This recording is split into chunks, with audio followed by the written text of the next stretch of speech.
بسم اللہ الرحمن الرحیم۔ السلام علیکم ورحمۃ اللہ وبرکاتہ۔ جی ناظرین، جیسے کہ آپ مشاہدہ کر رہے ہیں کہ سعودی عرب کے اندر آئے روز کورونا کیسز بڑھ رہے ہیں۔ آج 3575 نئے کیسز ریکارڈ ہوئے ہیں۔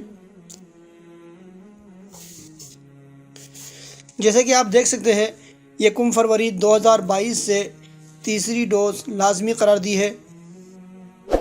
1 فروری 2022 کے بعد توکل نامے تیسری ڈوز نہ لینے والوں کو امیون شو نہیں ہوگا، تو اس لیے آپ کو بہت سارے جگہوں پر جانے میں مسائل ہو سکتے ہیں۔ توکل نا کے اندر جب امیون شو نہیں ہوگا تو آپ کو وہاں جانے نہیں دیں گے، تو اس لیے اس سے پہلے اپنا تیسری ڈوز آپ لے لیجئے۔ قریبی سینٹر میں جا کر بہت آسانی سے لے سکتے ہیں، تو پریشانی سے بچنے کے لیے آپ بہت ہی جلد وہ ڈوز لگوائیے۔